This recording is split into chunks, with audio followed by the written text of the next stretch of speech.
సృష్టికి దేవుడు అనుగ్రహించినటువంటి ఆ మంచి చెడ్డల తెలివినిచ్చే ఆ అజీవ వృక్ష ఫలం అనేది మంచి చెడ్డల తెలివినిచ్చే దానికై ఏమండి గొప్పదిగా దీన్ని చూపిస్తా ఉన్నాడు. ఈరోజు గుర్తించండి, దేవుడు మనకిచ్చిన కృప గాని, ఆయన మనకిచ్చినటువంటి కాపుదల గాని, ఆశీర్వాదం గాని లోకములో మనకి ఎక్కడ దొరకదు. అంతటి భాగ్యం లోకములో మనం సంపాదించుకోలేము. హల్లెలూయా. జీతం ఏంటి, లంచం ఏంటి? లంచం ఏం చేస్తుందో తెలుసా? నీకున్న జీతాన్ని మొత్తానికి చెప్పండి, నీకున్న జీతం లంచం ఏం చేస్తుంది? ఉన్న జీతాన్ని మొత్తానికి కోసి పాడేస్తుంది. కలెక్టర్లు లంచం తీసుకున్న తర్వాత వాళ్ళు ప్యూన్లు అయ్యారు. ఇక అసలు ప్యూన్లు కూడా అవ్వలేదు, ఇంకా వాళ్ళు రోడ్డు మీద పడిపోయారు. ఇక గొప్ప గొప్ప ఆఫీసర్స్ వాళ్ళ యొక్క జీవితంలో లంచానికి ఆశపడి ఆ లంచము తీసుకున్న తర్వాత వాళ్ళ బ్రతుకుల్లో ఇంకా దీవెన ఆశీర్వాదాలు లేకుండా పోయారు. మరొకసారి నేను మీతో చెప్పడానికి ఇష్టపడుతున్నాను, దేవుడిచ్చిన దానిని మనం ఎప్పుడు మన కళ్ళ ముందు ఉంచుకోవాలి. హల్లెలూయా. దేవుడు మనకిచ్చిన జీతం, దేవుడు మనకిచ్చిన కుటుంబం, దేవుడు మనకిచ్చిన బిడ్డలు, దేవుడు మనకిచ్చిన వ్యాపారం, దేవుడు మనకిచ్చిన ఆశీర్వాదం, దేవుడు మనకిచ్చిన వాక్యం, దేవుడు మనకు అనుగ్రహించిన సన్నిధి లోకము కంటే గొప్పది అని ఎప్పటికప్పుడు చూస్తూనే ఉండాలి. హల్లెలూయా. ఇక్కడ ఎందుకు కడతారనుకుంటున్నారు అమ్మ వాళ్ళకి పెళ్లిలో? ఇక్కడ ఎందుకు కడతారనుకుంటున్నారు అమ్మ వాళ్ళకి పెళ్లిలో? మేనమామ వచ్చి కాళ్ళకు తగిలిస్తాడు. ఎందుకు అనుకుంటున్నారు? ఏమే, ఇదిగో నీకు మేనగోడవు, నువ్వు నీకు చక్కని పిల్లోడిని తెచ్చి కట్టాను, ఇదిగో పెడుతున్నాను, ఇక మీదట నువ్వు ఎటువైపు చూడడానికి వీలు లేదే అని కాళ్ళకు పెడుతూ చెప్తాడు. రెండవది, ఆ భర్త అవి కడుతూ ఏమని చెప్తాడో తెలుసా? అమ్మా, నేను నీ కడుతున్నాను, ఇక మీదట నువ్వు నాదానవు, నేను నీ జీవితంలో గొప్పగా కనిపించాలి. నువ్వు ప్రతి సమయం ఇలా చూసుకున్న వెంటనే ఇదిగో నీ జీవితంలో కట్టిన నేను నీకు కనబడుతున్న వాడి కంటే వినాలే గొప్పవాడను అని. హల్లెలూయా చెప్పండి ఒకసారి. స్తోత్రం, స్తోత్రం. అమ్మ వాళ్ళకి ప్రతిసారి వాళ్ళు నడుస్తున్నప్పుడు, కూర్చున్నప్పుడు, పండుకున్నప్పుడు ప్రతిసారి ఇవి వాళ్ళని టచ్ చేస్తూ ఉంటాయి, వారిని తాకుతూ ఉంటాయి. తాకిన వెంటనే కట్టినవాడు కళ్ళ ముందున్నవాడి కంటే, ముందు కనిపిస్తున్న వాడి కంటే కట్టినవాడు గొప్పగా కనపడాలి. సాతానుడు ఎవరో తెలుసా? కట్టినోడు కంటే ఎదురుగుండా ఆడుతున్నాడు చూసారా, భూతద్దంలాగా, ఆడే గొప్పవాడిగా చూపిస్తాడు. అందుకే సాతానుడు వేసిన ఉచ్చులో ఇదిగో కట్టినవాడి కంటే ఆ ఉచ్చులోనే పడిపోతాడు. ఈరోజు దేవుడు మీకు ఇచ్చిన కృప, కాపుదల, దేవుని ఆశీర్వాదం లోకములో ఉన్న వారి కంటే, లోకములో ఉన్న సాతానుడు వాడు చూపించేటువంటి భ్రమల కంటే ఎన్నో వందల వేల రెట్లు గొప్పది. 4 విషయాలు చూపిస్తాను. మొదటిది, ఏలుబడి చెయ్యి, నువ్వు నా పోలిక, నా స్వరూపం, నిన్ను నేను నా పోలికలో, నా స్వరూపంలో నేను చేసుకున్నాను అని చెప్పిన దేవుడు గొప్ప. ఇదిగో జీవవృక్ష ఫలాలు ఇచ్చాను, నువ్వు ఎన్ని తింటావో, రోజుకి ఎన్ని తింటావో, నీ జీవితంలో వారానికి, నెలకు ఎన్ని తింటావో తిను అని అప్పగించిన జీవవృక్ష ఫలాలు గొప్ప. మంచి చెడ్డల తెలివినిచ్చే వృక్షం ఇది తింటే నువ్వు చచ్చిపోతావని చెప్పిన ఫలాన్ని వాడు తెచ్చి చూపిస్తుంటే అది గొప్ప. చెప్పండి. హలో, ఆడు తెచ్చే చిన్న చేప ముఖ్యమా? ఆ ఎదురుగుండా ఉన్నవాడు తెచ్చేటువంటి చిన్న 1 కేజీ మాంసం గొప్పదా? నీ జీవితంలో, అతని జీవితంలో నువ్వు అడుగు పెట్టింది మొదలుకొని ఇప్పటి వరకు పెంచి పోషిస్తున్నటువంటి నీ భర్త గొప్పోడా? ఉన్నారా అందరూ? భర్త గొప్పవాడు. నీ జీవితంలో అడుగు పెట్టింది మొదలుకొని నిన్ను ఎంతో గొప్పగా చూసుకుంటున్నా నీ భార్య గొప్పదా? ఆ పందికొక్క మూతున్నటువంటి అది గొప్పదా? సాతానుడు ఎవరో తెలుసా? దేవుడు నీకు ఇచ్చిన కృపను అర్థం కాకుండా, ఆయన కాపుదలు అర్థం కాకుండా, ఆయన ఇచ్చే ఆశీర్వాదం అర్థం కాకుండా నీ కళ్ళు మూసే ప్రయత్నం చేస్తాడు. అనండి హల్లెలూయా. ఈరోజు దేవుని వాక్యాన్ని మేము మన హృదయాల్లో 4 విషయాలు చూపిస్తాం. ఏది గొప్పది? అపవాది చూపించే లోకాశలు కాదు, దేవుడు నీకు ఇస్తున్న నాకు ఇస్తున్న కృప, ఆయన కాపుదల. హల్లెలూయా చెప్తారా? ఆయన ఇచ్చే ఆశీర్వాదం లోకంలో చూపిస్తున్న అపవాది కంటే, వాడి క్రియల కంటే ఎన్నో వేల రెట్లు గొప్పది.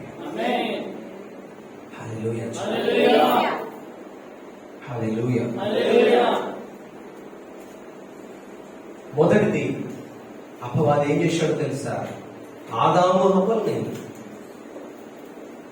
దేవుడు చెప్పిన ఆ జీవ వృక్ష ఫలాన్ని చూడకుండా, దేవుని పోలికలో మహిమతో నింపబడిన దేవుని వలె వారు బ్రతకకుండా పారిపోతూ చెట్టు చాటున బ్రతికేలాగున, పారిపోతూ చెట్టు చాటున దేవుడు పిలిస్తే దాక్కున్నాను, బ్రతుకులో ఇలా అయిపోయింది అని చెప్పేలాగున్న వారిని దిగజార్చాడు సాతాను. ఈరోజు సాతానుడు మాట వింటే దిగజారిపోతాం. ఎంతగా దిగజారిపోతామో తెలుసా? ఇక మరలా కోలుకోవడానికి అపవాది చాలా సార్లు అవకాశాలు ఇవ్వడం, నాశనానికి నడిపించేస్తాడు. ఈరోజు దేవుని వాక్యం గొప్పది, దేవుని సన్నిధి గొప్పది. చూపిస్తాను వాక్యం ద్వారా. ఆ గొప్పదిగా ఉన్న వాక్యాన్ని, ఆయన సన్నిధిలో జరుగుతున్న దేవుని కార్యాన్ని ఎప్పటికీ మనం గొప్పవిగానే ప్రభువు స్తోత్రం.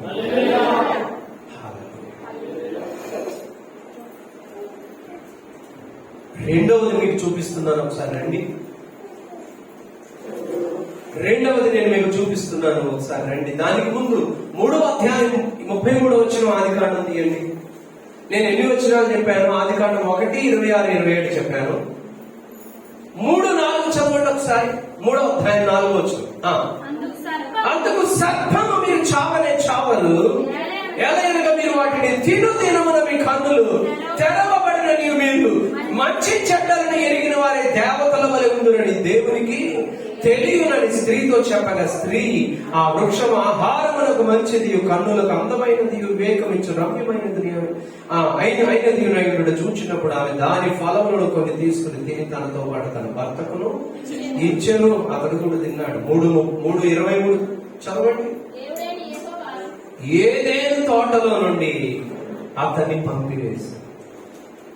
దేవుడైన యెహోవా ఏదేను తోటలో నుండి అతన్ని పంపివేశాడు. తోటలో ఉన్న సమస్యని అనుభవించే ఆదామును, హవ్వని తోటలో నుండి బయటికి పంపేసేలాగా సాతానుడు ఆ కాయల్ని చూపించాడు, ఆ పళ్ళుని చూపించాడు. అమ్మా రే నాన్న, ఈరోజు సాతానుడు చూపిస్తున్న వాటికి మన కన్నులకు ఎట్టి పరిస్థితిలో ఆలోచనలోకి వెళ్ళలేము. ఒక భక్తుడిలా పాట, అపవాది తంత్రము చేత నేనలసి సొలసితిని, అపవాది తంత్రము చేత నేనలసి సొలసితిని, అపవాది నెదిరింప నన్ను నడుపుము నా దేవా, అపవాది నెదిరింప నన్ను నిలుపుము నా దేవా, పాపపు నేత్రములు తొలగించుము నా దేవా, పరిశుద్ధ హృదయమును కలిగించుము నాలోన. పరిశుద్ధ హృదయమును కలిగించుము నాలోన. ఏంటండి చెప్పండి? పాపపు నేత్రాలకి లంచమే బాగా కనబడుతుంది. పాపపు నేత్రాలకి తప్పుదారిలో ఉండేటువంటి స్త్రీ పురుషులే బాగా కంటికి బాగా కనబడతారు. కానీ పరిశుద్ధ హృదయం దేవుడు ఇచ్చిన తర్వాత అబ్బా ఎంత సమయం నేను వాటితో వేస్ట్ చేశాను, ఎంత ధనం నేను, ఎంత సమయం నేను వాటితో వృధా చేశాను అని కళ్ళు తెరవబడిన తర్వాత మనం ఎంతో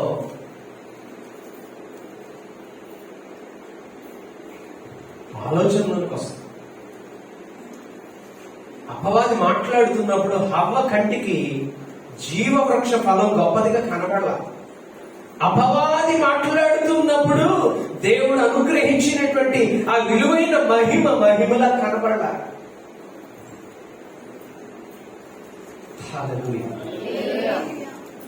రెండవది నేను మీకు చూపిస్తున్నాను, చూడండి. ఎక్కడికి వెళ్ళిపోయారు? మొదటి వాళ్ళు ఎక్కడికి వెళ్ళిపోయారు బాబు? తోటలోంచి చక్కగా కష్టపడకుండా సుఖంగా తినే స్థితిలో నుంచి చెమట ఊడ్చి కష్టపడిన భూమి తన ఫలం ఇవ్వదు.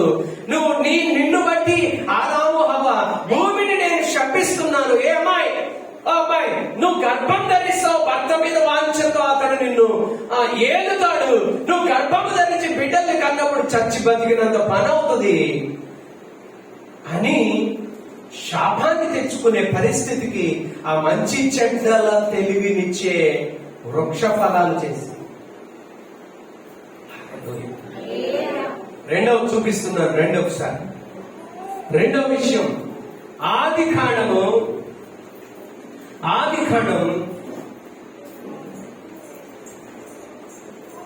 12వ అధ్యాయం. ఆది కాండం కొంచెం జాగ్రత్తగా పరిశీలన చేయండి. బైబిల్ తీసి చూడండి, లేకపోతే చూపిస్తున్న వాక్యం, ఆ బోర్డు మీద చూపిస్తున్న వాక్యం చూడండి. చూపించండి, బోర్డు మీద చూపించండి. Thank you. 12వ అధ్యాయం 7వ వచనంలో యెహోవా అబ్రాహామునకు, ఒక్క నిమిషం నేను కూడా వెళ్తాను చాప్టర్లోనికి వచ్చా. యెహోవా అబ్రాహామునకు ప్రత్యక్షమై నీ సంతానమునకి దేశం ఇచ్చేదని చెప్పగా అతడు తనకు ప్రత్యక్షమైన యెహోవాకు బలిపీఠమును కట్టెను. అక్కడ నుండి అతడు బయలుదేరి బేతేలుకు తూర్పునున్న కొండకు చేరి పట్టబట్టనున్న బేతేలు తూర్పునున్న హాయికి మధ్య గుడారము వేసి అక్కడ యెహోవాకు బలిపీఠము కట్టి యెహోవా నామమున ప్రార్థన చేసెను. చాలండి. బేతేలు అనండి ఒకసారి. బేతేలు అంటే బలిపీఠం ఉన్న చోటు, ప్రార్థన జరిగే చోటు. ఆమేన్. బేతేలు దేవుని నివాసం, దేవుని సన్నిధి ఉన్న చోటు. అక్కడ అబ్రాహాము ఉండగా ఎంత గొప్పవాడు అయిపోయాడంటే 13:1 చదవండి. ఇప్పుడు అబ్రాహాము తనకు కలిగిన సమస్తమును, తన భార్యను తనతో కూడిన లోతును వెంట పెట్టుకుని ఐగుప్తులో నుండి నెగేమునకు వెళ్ళాను. ఆగండి ఒకసారి. అబ్రాహాము బేతేలులోంచి కొన్ని పరిస్థితులను బట్టి కరువు వచ్చింది. 10వ వచనం 12:10. Thank you daddy.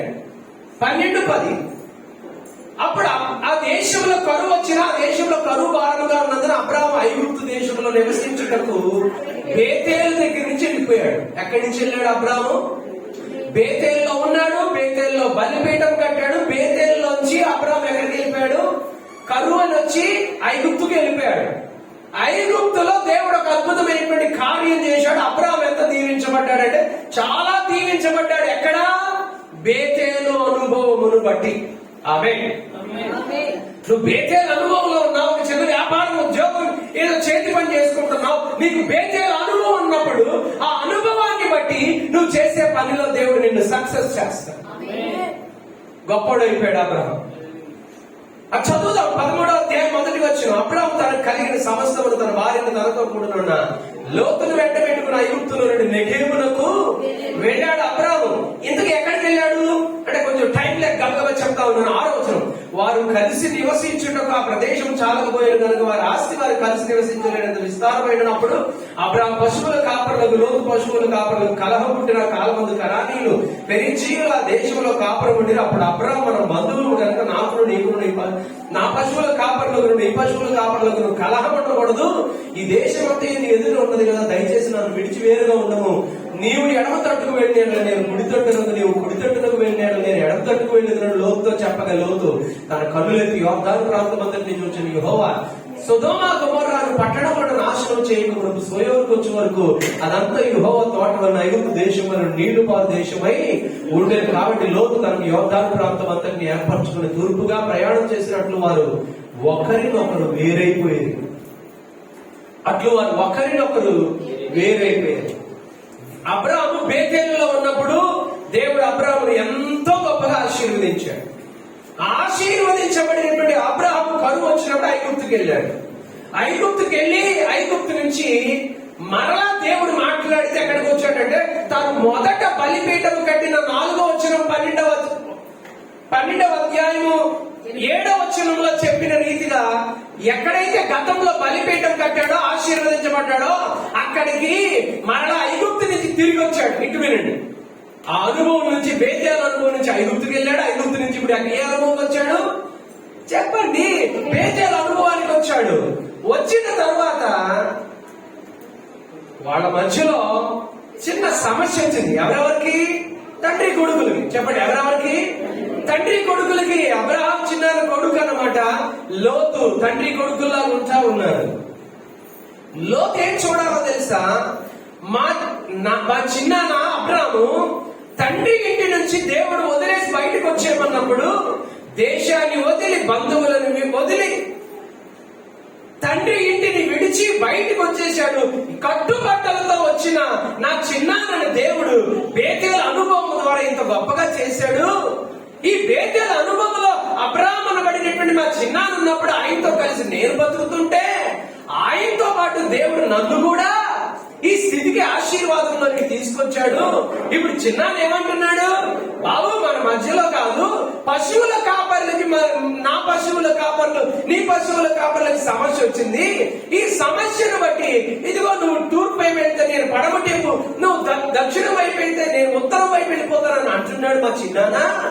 అయ్యో, ఆశీర్వదించబడిన చోటు ఇది కదా, నన్ను వదిలి వెళ్ళమంటే నేను ఎలా వెళ్ళను అని ఆలోచించాలా, పరిగెత్తుకుంటూ పోవాలా? పరిగెత్తుకుంటూ పోవాలా? మా చిన్నాన్న ఇంట్లోకి బయటకు వచ్చినప్పుడు ఏమీ లేని స్థితి నుంచి ఈ స్థితికి ఆ ప్రభు కాదు తీసుకొచ్చింది, బేతేలు కాదు అనుభవం. ఇంతగా దీవించబడిన చోటు నుంచి నన్ను వెళ్ళిపోమంటుంటే చిన్నాన్న, రూతు, అలాగే ఇంకెవరండి వాళ్ళ అత్తగారి పేరు మీరు నయోమి, వాళ్ళిద్దరు మాట్లాడినట్టు రూతు అడుగుతుంది, అత్తయ్య అలా అనుకో, నువ్వు ఎక్కడుంటావు అక్కడే నేనుంటా, నీ జనమే నా జనం నీ దేవుడే అనాలే. ఎవరు? లోతు అనాలి. నాన్న, చిన్నాన్న, మీరు పెద్ద మాటలు మాట్లాడుతున్నారు, గొడవలు వస్తే ఆల్తా ఎవడరా గొడవలు పెట్టుకున్నారట? పశువులు కాపర్లారా, కాపర్లా ఉన్నాడు, పశువులు కాపర్లారా, మీ గొడవలు మా మధ్యలో రాకూడదు, విడిపోయేంత పరిస్థితి వస్తుంది అని చెప్పి ఎవడు గొడవ కారణం ఆయన పనిలో చేయాలి, పనిలోకి తీసేయకుండా వీళ్ళు ఏమైపోయారు తెలుసా?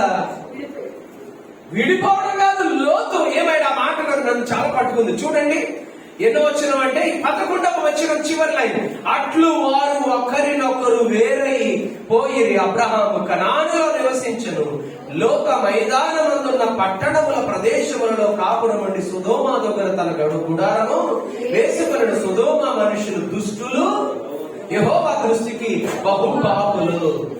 టెంట్ ఎక్కడేసాడంట? దుష్టుల మధ్య అన్నట్టు. ఒకసారి అనండి, దుష్టుల మధ్య, పాపుల మధ్య. ఎక్కడి నుంచి తీసారు కూడాను? బలిపీఠం దగ్గర నుంచి, బేతేలు దగ్గర నుంచి, ఆశీర్వదించబడిన చోటు దగ్గర నుంచి గుడారం తీసేసాడు, టెంట్ ఇప్పేశాడు, మేకులు లాగేశాడు, తాళ్లు కోసేశాడు. ఎక్కడేసాడు ఇప్పుడు టెంట్? ఎక్కడేసాడు మేకులు? ఎక్కడ కట్టాడు తాళ్లు? దుష్టుల మధ్య కట్టాడు. దుష్టుల మధ్య కడితే ఓ మాట నేను ఫోటో తీశాను, భలే కనిపించి చదువుతాను.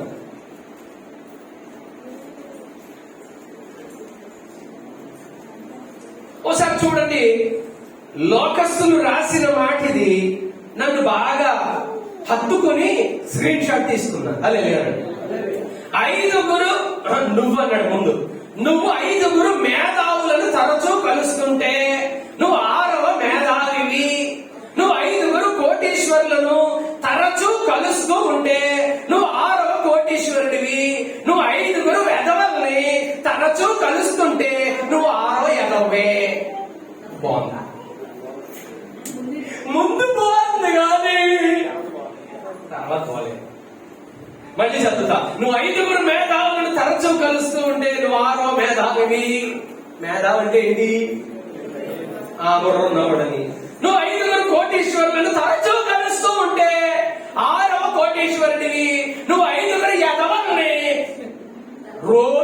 రోజుగా తరచూ కలుస్తూ ఉంటే నువ్వు 6వ యదవే.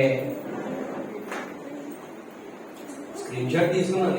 నన్ను ఆకర్షించాను.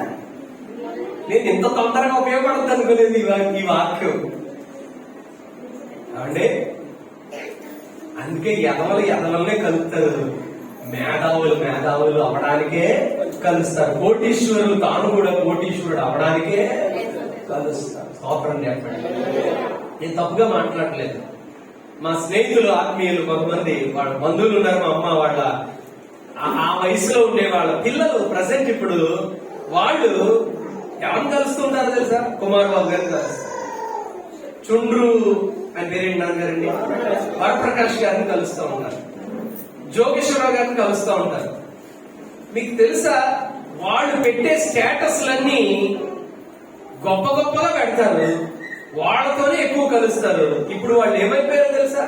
అలా కలిసిన వాళ్ళు అలా ఒక స్థితిలో అలా వెళ్తున్న వాళ్ళు ఏ చిన్న విషయం ఉన్నా నేను చెబుతున్నటువంటి మా తల్లిదండ్రులు ఇంకా సమకాలీకుల యొక్క పిల్లలు వాళ్ళే పిలుస్తారు. ఆ పెద్దవాళ్ళు ఉన్న చోట కారులో వాళ్ళు వస్తారు. వీళ్ళు మంచి బండ్ల మీద వెళ్ళి వాళ్ళతో పాటు ఎంతో ఇస్త్రీ బట్టలు మంచి కట్టుకుని వాళ్ళతో పాటు తిరగడం నేను చూస్తాను. ఏమవుతున్నారు వాళ్ళు? చెప్పండి. ఎదుగుతున్నారు. వాళ్ళు ఎదుగుతున్నారు. వాళ్ళతో ఉన్న వీళ్ళు మనం ఎదవల్ని ఎన్నుకుని ఎదవలతో ఉంటే 6వ ఎదవ నువ్వే అవుతావు. 6గురు ఒకవేళ మిస్ అయిపోతే నువ్వు 7వ వాడు అయితే తొందరలో నువ్వే. అర్థమైందని అనుకుంటాను. ఇంకెందుకులే సాగదీయడం. స్తోత్రం చెప్పండి. దేవుడు మనకిచ్చిన కృప, ఆయన మనకిచ్చిన కాపుదల ఆశీర్వాదం సాతానుడు లోకములో ఉన్నదే గొప్పది, అదేముందని చూపిస్తాడు. నువ్వు ఇది వదిలి అక్కడికి వెళ్తే కనుక జీవితంలో నష్టం ఎదురొస్తుంది. లోతు ఏమైపోయాడో తెలుసా? 5గురు ఎదవలుంటే 6వ టెంట్ లాగా అక్కడ వేసుకుని ఆ ఎదవలతో ఎదవలాగా తయారయ్యాడు. అతని భార్య అతని మాట వినేది కాదు. అతని భార్యని అన్నాడు, అమ్మా అటు వెనక్కి చూడద్దు అన్నాడు దేవుడు, ఎదరకు చూద్దాం అన్నాడు. ఇతని మాట ఎప్పుడు వినేది కాదు. ఎందుకంటే ఎదవలతో ఉండేవాడు. ఈ ఎదవ మాటే వినకూడదు అనుకుంది. ఆ ఎదవ లోతు అనే ఎదవ ఆ రోజు ఎదవ మాట చెప్పలేదు, మంచి మాటే చెప్పాడు. కానీ ఎప్పుడు వీడు ఎదవ మాటలే చెప్తాడని ఆ రోజు కూడా వినలేదు. ఏమైంది? ఉప్పు స్తంభం అయింది. ఇంకో విషయం, అయ్యో ఇద్దరు ఆడపిల్లల్ని ఇతడు లోకంతో ఉంటూ ఎదవలాగా లోతు గారు ఆ ఎదవ ఏమని రాయబడిందండి? ఆ సొదొమ మనుషులు ఎవరట? దుష్టులను బహు పాపులనై ఉన్నారు. వాళ్ళ మధ్యలో ఈయన బ్రతికేవాడు. అక్కడికి వెళ్ళి కూర్చునేవాడు. ఈయన ఎన్నో దేవర తల్లిది 12 is it? ఎన్నో వచ్చిన రాశా నేను చూపిస్తాను. 13వ అధ్యాయము 13వ వచనం చూడరా నాన్న. 13 లోతు ఏం చేశాడో తెలుసా? అక్కడికి వెళ్ళాడు. అక్కడ గుడారం వేసుకున్నాడు. సొదొమ మనుషులు దుష్టులు యెహోవా దృష్టికి బహు పాపులైపోయారు. ఇతడు కూడా అలా పాపం చేసిన వాడు అయిపోయాడు. కానీ ఇతని కోసం అబ్రాహాము ప్రార్థన చేస్తే పోయేవాడు మధ్యలో ఈడు పోకుండా అని చెప్పి తప్పిస్తే ఆమె ఏమన్నా ఉందా? తప్పించినంత సేపు ఉందా లోతు భార్య? లేదు. ఈ తప్పించబడిన లోతు ఇద్దరు ఆడపిల్లలు ఏమండి ఎంతో భయంకరమైన తప్పును వీళ్ళ చేశారు. ఆ కుటుంబమే ఏమైపోయిందో తెలుసా? పనికి మారిన కుటుంబం, చెప్పుకోవడానికి సంతోషంగా లేని కుటుంబం అయిపోయింది. వాళ్ళ అబ్రాముతో సహవాసం నీకుంటే జీవితంలో అబ్రాముతో సహవాసం మానేసుకోకు. హల్లెలూయా అన్నాడు. రీసెంట్ గా రవి విన్సెంట్ గారు అంటున్నారు, నేను ఎవరినైతే బాగా ప్రేమించి గొప్పగా భుజాలు ఎక్కించుకున్నాను వేళ ఎక్కడానికి రావట్లేదు, ఇక నేను ఎక్కువ మందిని భుజాలు ఎక్కించుకోకూడదు అనుకుంటున్నాను అంటున్నారా? ఎక్కించుకున్న వాళ్ళందరూ వెళ్ళిపోతున్నారు, దిగ్గు జారిపోతున్నారు, మళ్ళా కనపడలేదు, ఇక నేను ఎక్కించుకోకూడదు అనుకున్నాను అంటున్నారు. అలా కాదు, ఎక్కాలి, ఎక్కించుకోవాలి, ఎక్కించుకునేటంత గొప్పవాళ్ళు అవ్వాలి, కానీ ఎక్కించుకోకూడదనే లాగున మాత్రం జీవితం చేసుకోకూడదు. ఒకటి, హవ్వ ఆదాములు ఏమైపోయారో తెలుసా? దేవుడిచ్చిన అధికారాన్ని, ఆధిక్యతను పోగొట్టుకుని ఎక్కడి నుంచి తరిమివేయబడ్డారు నాన్న? ఏదేనులో నుండి, తోటలో నుండి, సుఖంలో నుండి, సంతోషంలో నుండి, మహిమల నుండి, ఆశీర్వాదం నుంచి బయటికి తరిమివేయబడ్డారు. రెండు, లోతు కుటుంబం ఏమైపోయిందో తెలుసా? నోటి మీద వేలేసుకునేలాగా, నోటి మీద చెయ్యి పెట్టుకునేలాగా అవమానకరమైనటువంటి కుటుంబంగా కుటుంబం ఉండిపోయింది. కారణం, బలిపీఠం ఉన్న చోట, ఆశీర్వదించబడిన చోట దేవుని కొరకు బ్రతుకుతున్న అబ్రహాము నుండి విడిపోకుండా కంటే విడిపోవడమే మంచిది అని చెప్పి విడిపోయాడు లోతు. అతని బ్రతుకులో ఏమాత్రం సంతోషం, నాశనం అయిపోయిందండి లోతు కుటుంబం. మూడో విషయం చెప్తాను. మూడవది ఒకసారి ఆదికాండం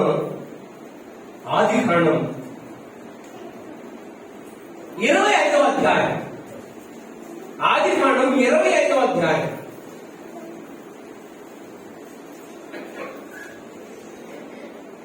అరే డాడీ, నేను ఆదికాండం 25 చెప్పనా? First 1 minute. ఒకసారి 33 తీయండి. ఆదికాండం 33, ఆదికాండం 33వ అధ్యాయం 7వ వచనం చూడండి. నాన్నగారు త్వరగా ముగిస్తున్నారు ఈరోజు. 33:7 చదవండి.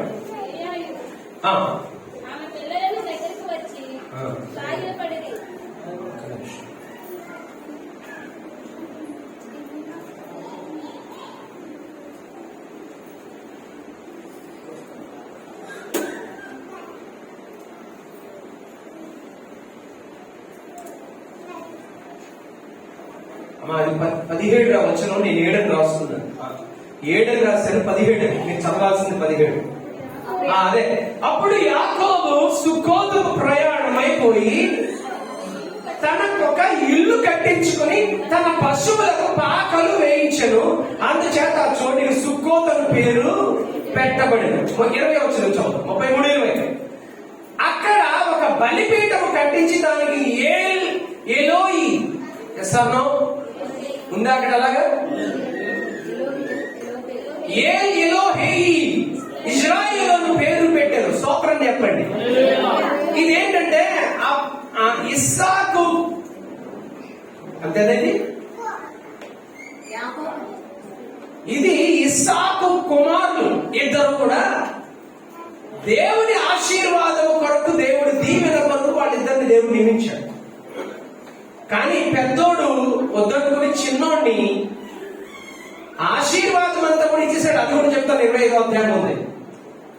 చాలా రోజులైన తర్వాత యాకోబు దూరంగా వెళ్ళిపోయాడు వాళ్ళ మేనమామ ఇంటికి. తన ఇంటికి వచ్చేస్తున్నాడు.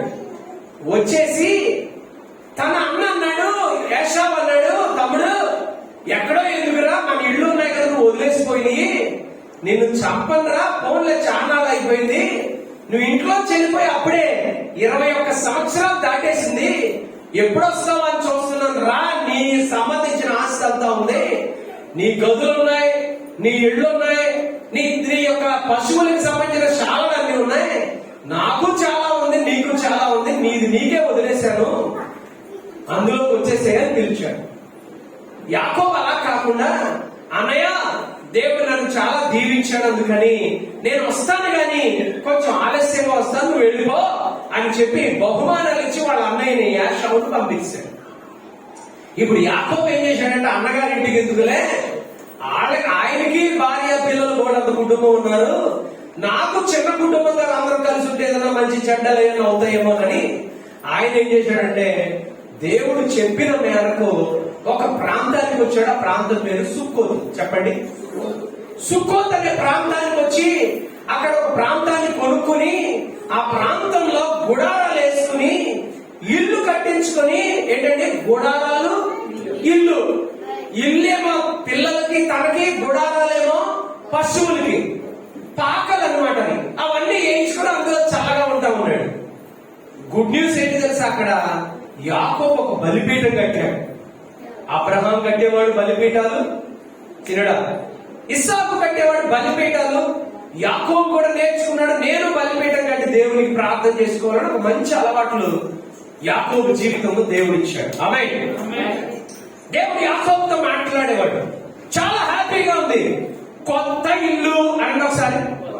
కొత్త ఇల్లు, చక్కని పశువులున్న సమృద్ధి అయిన పాకలు, అంతేకాదు ఆ మధ్యలో దేవుని ఆరాధించడానికి ఉన్న ఒక గొప్ప బలిపీఠం. ఎంత మంచిగా ఉన్నప్పుడు మంచిగా ఉన్న దగ్గర ఉండాలో ఉంటారు. అవునే ఉండాలా? చక్కగా ఉండకుండా ఈ కూతురికి ఓ దెయ్యం పుట్టింది అనండి ఒకసారి.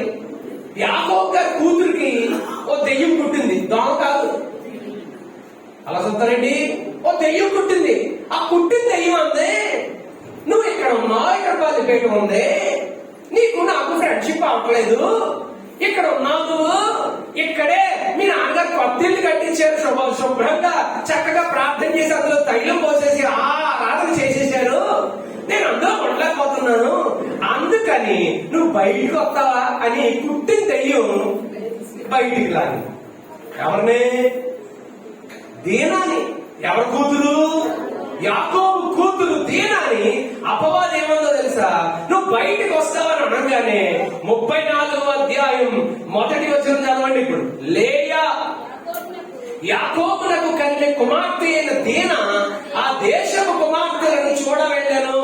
అసలు కొత్త ఇల్లు చూడాలా, కొత్త పాకలు చూడాలా, కొత్త దోళ్ళు ఎక్కడ కట్టారో చూడాలా, కొత్త దోళ్ళు ఎక్కడికి తెచ్చిన తర్వాత మేత బాగా ఉన్న తర్వాత బోరెడని పాలిస్తున్న ఈ సంగతి చూసుకోవాలా, ఊరి మీదకి వెళ్ళాలా? చెప్పండి. వెళ్ళిపోయింది ఊరి మీదకి. ఎందుకు వెళ్ళిందట? ఆ దేశంలో ఉన్న కుమార్తెలను చూడడానికి వెళ్ళిందంట. ఈమెవరో తెలుసా? స్పెషల్ గర్ల్ అని చెప్పండి. ప్రత్యేకించబడినటువంటి అమ్మాయి. ఈ అమ్మాయి ప్రత్యేకించబడిన అమ్మాయి కాబట్టి ప్రత్యేకించబడిన అమ్మాయిలాగే దేశంలో ఉన్న అమ్మాయిలాగా చూడడానికి, వాళ్ళని చూసి వాళ్ళలా ఉండడానికి బయటికి వెళ్ళింది. వెళ్ళిన వెంటనే వెళ్ళడమే ఆలస్యం. ఏం జరిగింది? 2వ వచనం, ఆ దేశము నేరిన హివ్వీయుడైన హమోరు కుమారుడకు షెకెము ఆమెను చూచి ఆమెను పట్టుకుని ఆమెతో శయనించి ఆమెను. ఈ అమ్మాయి ఎలా వెళ్ళింది అంతేనండి. వెళ్ళిన వెంటనే చూడండి, ఇప్పుడే 2 బాబు మా ఆయన గారు బండి తీసిలాగా వెళ్ళాడు, పడిపోయాడు, ఫోన్ వచ్చింది. ఇప్పుడే 2 బాబు, నేను ఇంకా ఇంటి పంపించి తలుపు కూడా జారేయలేదు, పడిపోయాడు అంటారు కదా. ఈ అమ్మాయి ఇంట్లోంచి బయటికి వెళ్ళడమే ఆలస్యం. ఏమైంది తమ్ముడు? నాయన ఏమైంది? బయటికి వెళ్ళింది. వెళ్ళినట్టుగా దేశస్తులలో ఉన్న రాజుగారి కొడుకు ఏం చేశాడు తెలుసా? పట్టుకుని పాడు చేశాడు, నాశనం చేసి పడేశాడు జీవితం. ఇక ఆ రోజు మొదలుకొని యాకోబు కుటుంబంలో కొన్ని సంవత్సరాల వరకు నెమ్మది లేదు. ఎందుకంటే ఈ అమ్మాయిని చెరిచాడు. వీళ్ళ అన్నలు ఏం చేశారు తెలుసా? ఆ చెరిచినోడు బంధువులందరినీ చంపేద్దాం అనుకున్నారు. ఉంటాయి కదా, వీడు ఎందుకు అందించుకుని వచ్చేస్తాడు, రే నన్ను కొట్టేశాడు అని చెప్తాడు. వీళ్ళందరూ ఏమంటారంటే నడహండి మనం ఆమె తప్పు పెట్ట ఏ చేద్దామని చెప్పి వీళ్ళందరూ వెళ్తారు. ఆ రోజు మొదలుకొని కొన్ని నెలల వరకు, సంవత్సరాల వరకు గొడవలో ఆగో. అలాగే అయిపోయింది. ఇక్కడ ఈరోజు బలిపీఠాన్ని వదిలి గాని, సన్నిధిని వదిలి గాని, దేవుడిచ్చిన మొదటి దేవుడిచ్చిన కృప, కాపుదల, ఆశీర్వాదాన్ని వదిలి బయటికి వెళ్ళామంటే మరలా అలాంటి చోటకి రావడానికి సాతానుడు అవకాశాలు ఇవ్వడం, నాశనం చేసేస్తాడు. అందుకే సాతానుడు ఎవరో తెలుసా? మళ్ళీ చదువుతున్నాను. అపవాది ఎవరో తెలుసా? సాతాను లోకాన్ని దేవుని కృప కంటే, కాపుదల కంటే, ఆశీర్వాదం కంటే గొప్పవిగా చూపిస్తాడు. ఎంతో గొప్పగా కనబడుతుంది. దూరపు కొండలు అనండి ఒకసారి, అనండి రాబు. దూరపు కొండలు చూడడానికి మునుపుగా ఉంటాయి కానీ క్వాలిటీ తర్వాత గుర్చుకుంటాయి. కానీ దేవుడిచ్చిన ఆశీర్వాదం గాని, కృప గాని, దీవెన గాని, కాపుదల గాని అది ఎన్నటెన్నటికీ ఆశీర్వాదకరంగానే ఉంటుంది. ఒకటి చెప్పాను, ఆదాము హవ్వలు తోటలో బయటికి పోయేలా చేశాడు సైతాన్ని. 2 చెప్పా, లోతు బలిపీఠం దగ్గర నుంచి ఆశీర్వదించబడిన అబ్రాహాముకి ఎంత ఉందో ఆస్తి లోతుకు కూడా సంపాదించుకునేలా దేవుడు చేశాడు. ఇప్పుడు ఏమైంది లోతు బతుకు?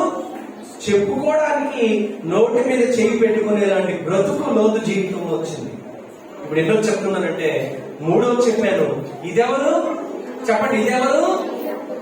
లోతు కుమార్తె అయిన దీనా కొత్తింట్లో, యాకోబు కుమార్తె అయిన దీనా కొత్తింట్లో ఉండొచ్చు. కొత్త పాకలు, కొత్త పశువులు, కొత్త ఏర్పాట్లు. అక్కడి నుంచి సంతోషంగా ఉండకుండా వెళ్ళింది, ఇల్లు ప్రవేశం అయింది. చక్కగా అన్ని కూడా సంపాదించుకున్నవని చక్కగా గడ్డుకుని పాలు మెదుకుంటా ఉండే హల్లెలూయా చెప్పుకోకుండా బయటికి పోయింది, జీవితం పోయింది. విన్నారా?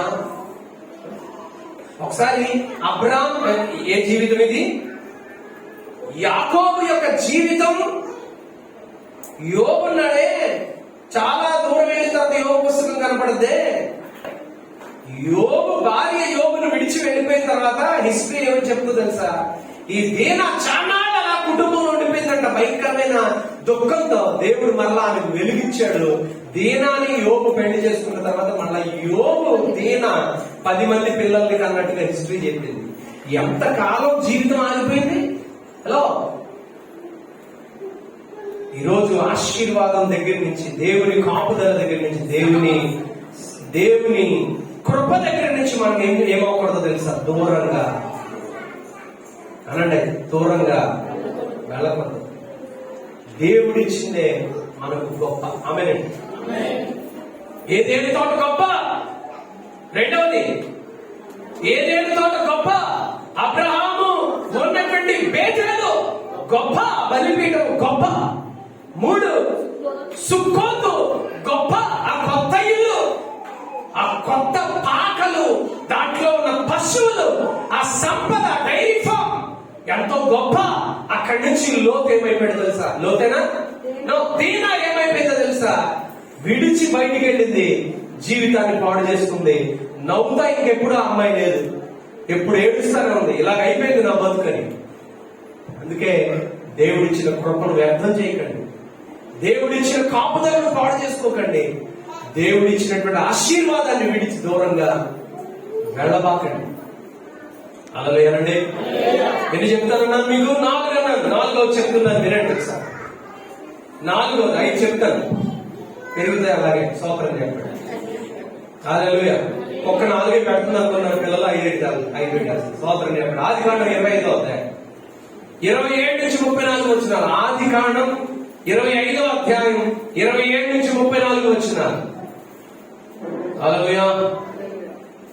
27 నుంచి 34 వచ్చినారు. Thank you. ఆ చిన్నవారి దిగినప్పుడు యాషావు వేటాడి అది నేర్పరి అడ్డవాసిగా ఉండిన యాకోబు సాధువై గుడారాలలో నివసించుచుండాడు.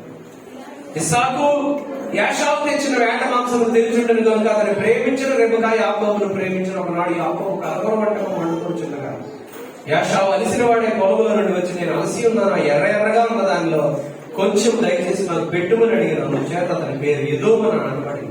అందుకు యాకోబు, నీ జ్యేష్ఠత్వము నేడు నాకు ఇమ్మని అడుగుగా యాషావు, నేను చావుకోవచ్చున్నాను కదా, జ్యేష్ఠత్వము నాకెందుకని.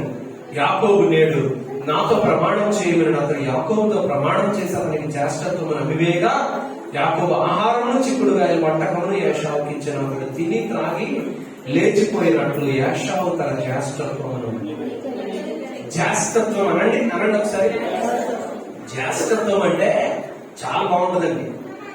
ఏమండి, నిన్ను నిజంగా యథార్థంగా బయట వాళ్ళు వచ్చి అన్నయ్య అని పిలవడం బాగుంటుందా? తమ్ముడు అని పిలవడం బాగుంటుందా? చెప్పాలి, చెప్పండి చదువు. ఒకవేళ మనం చిన్నవాళ్ళు అయినా ఎవరైనా పెద్దోళ్ళు వచ్చి అమ్మే అని పిలుస్తుంటే మీకంటే చిన్నోడు బాబు నన్ను మీరు అలా పిలవకుండా అంటున్నారు ఈ మధ్య. అక్క అని పిలుస్తుంటే మీరు నాకంటే పెద్దోళ్ళు అంటున్నారు. ఎందుకంటే వయసు ఎక్కువ పెట్టేసి పిలుతున్నట్టుగా ఫీల్ అయిపోయి తొందరగా చచ్చిపోతామేమని అనుకుంటున్నారు. అది కాదు, పిలుపుల్లో ఏమండదు. ఎవరైనా మనల్ని అక్క అని పిలవడంలో సంతోషించండి, అది గౌరవం. అన్నయ్య ఎవరైనా పిలిస్తే ఇట్స్ ఎ రెస్పెక్ట్. కానీ ఆ ఆశీర్వాదం ఎవరికి అర్థం కాలేదో తెలుసా? యాషావుకి అర్థం కాలేదు. జ్యేష్ఠుడు పెద్దోడు, ఆడికి ముందు పెళ్లి అవుతుంది. ఆడి పెళ్లి చేసుకున్నాక మిగిలిన వాళ్ళందరికీ పెళ్లి చేస్తాడు. పెళ్లి దగ్గర అందరూ పెద్దల్లాగా వస్తారు. ఆ పెళ్లి దగ్గర మిగిలిన వాళ్ళందరికీ పెళ్లి చేస్తాడు. పెద్దోడు మంచి పట్టు బట్ట వేసుకుని పంచి కట్టుకుని ఎంచక్కా పెళ్లిలో సదాగా ఉండాల్సిన ఏమంటాడు తెలుసా? నన్ను అలాగే నా జీవితం అలాగ ఉండడం నాకు ఇష్టం లేదు, నేను జ్యేష్ఠుడుగా ఉండను, ఈ జ్యేష్ఠత్వం వలన నాకేం ఉపయోగం లేదు అని జ్యేష్ఠత్వాన్ని ఏం చేశాడు తెలుసా? తృణీకరించాడు. ఈవేళ దేవుడు మీకు ఇచ్చింది ఏదైనా ఉందా? తెలివిగా తృణీకరించకండి. జ్ఞానమా? తృణీకరించకండి. పనోడితనమా? తృణీకరించకండి. దేవుడు సమృద్ధి ఇచ్చాడా? తృణీకరించకండి. దేవుడు నీ కుటుంబంలో సమృద్ధి అయిన ధనం ఇచ్చాడా? తృణీకరించకండి. చాలా మంది ఉందని చెప్పరు.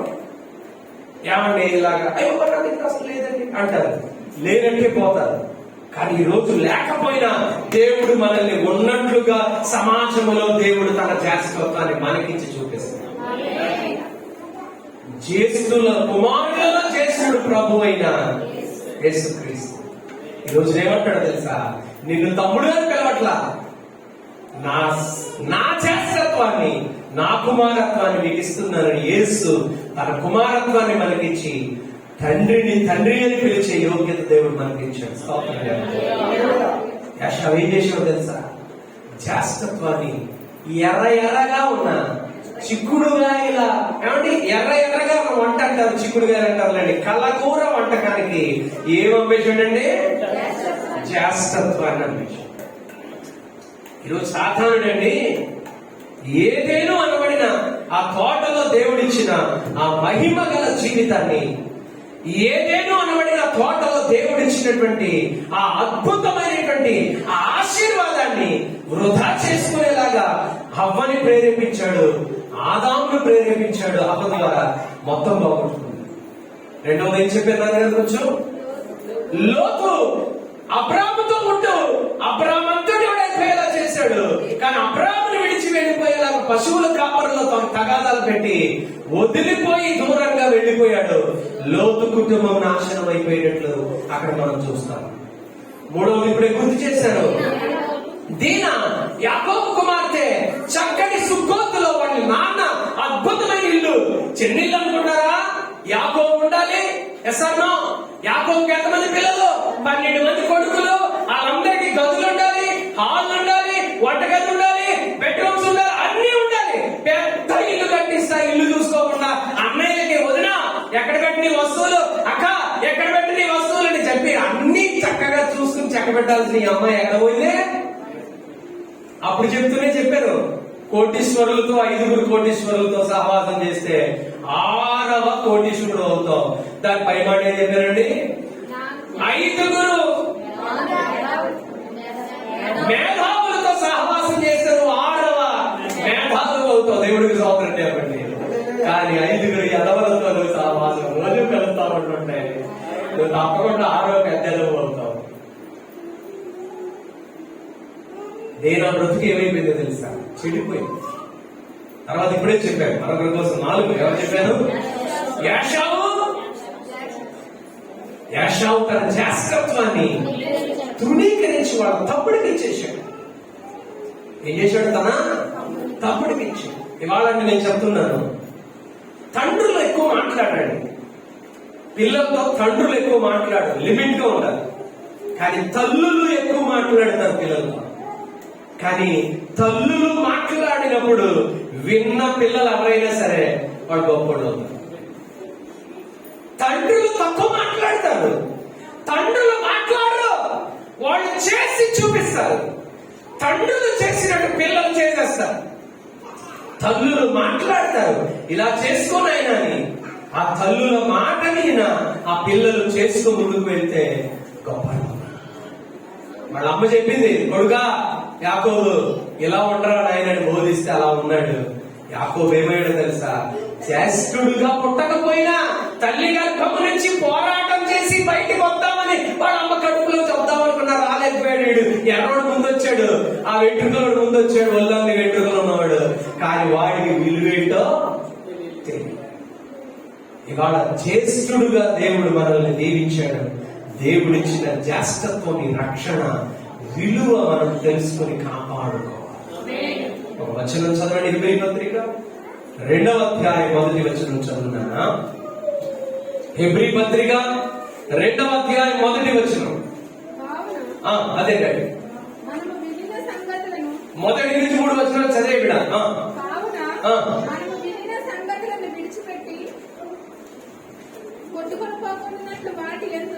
మరి విశేష జాగ్రత్త కలిగి ఉండవలెను.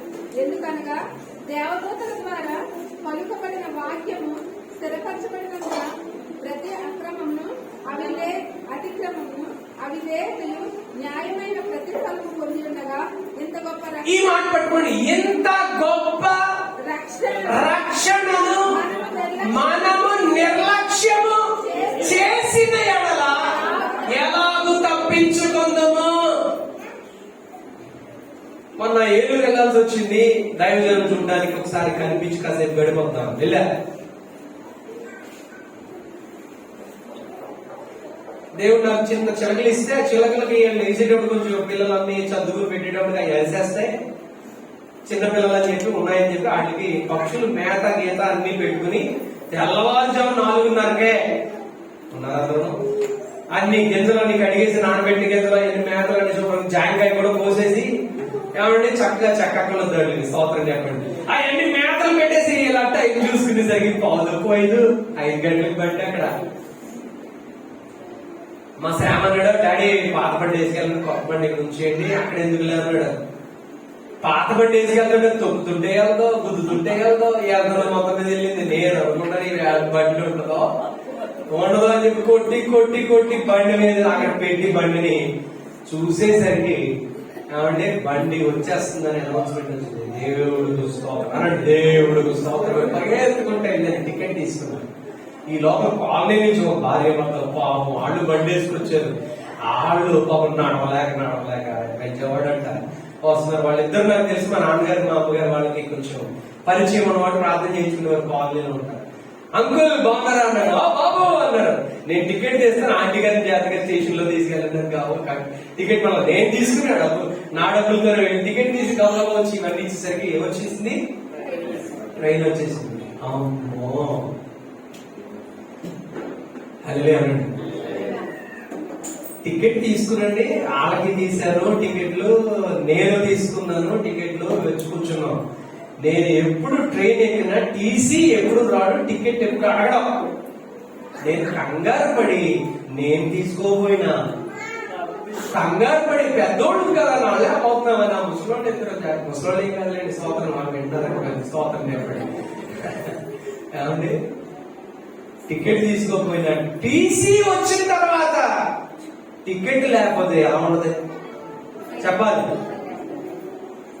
ఆ టీసీ గారికి చక్కటి ఇన్షర్ట్ వేసుకుని, జీన్ ప్యాంట్ టీ షర్ట్ వేసుకుని, మంచి బ్యాగ్ తగిలించుకున్న, నల్ల బ్యాగ్ తగిలించుకున్న ఒక ఆయన దొరికేశాడు. ఆయన నడుస్తుంటే, టీసీ నడుస్తుంటే గబగబా వైట్ డ్రెస్ వేసుకుని ఈయన బ్యాగ్ పెట్టుకుని గబగబా అన్నాడు, sir sir sir please sir, ఎందుకు రాత్రి వచ్చేస్తుంది, అక్కడ తిప్పేస్తాడు, అక్కడ లోపల పెట్టేస్తాడు అనే ఫీలింగ్ వచ్చేది. సార్ సార్ సార్ సార్ ఈరోజు దేవుడు నీకు ఇచ్చిన అభిషేకం ఉందే, దేవుడు నీకు ఇచ్చిన రక్షణ ఉందే, దేవుడు నీకు ఇచ్చిన ఏదేది తోట ఉందే, ప్రభువు నీకు ఇచ్చినటువంటి విలువైన బలిపీఠం ఉందే, నిర్లక్ష్యం చేస్తే నువ్వు తప్పించుకునే పరిస్థితులు రానున్న రోజుల్లో ఉండవు. మీకు తెలుసా, దేవుడు మందిరం ద్వారా, దేవుని సన్నిధిలో యేసు నామం ద్వారా మనకి ఇచ్చే ఆశీర్వాదం, ఒక్కసారి ప్రాణం పోయిన తర్వాత దేవుడు మనకిచ్చిన బలిపీఠం విలువ, ప్రార్థన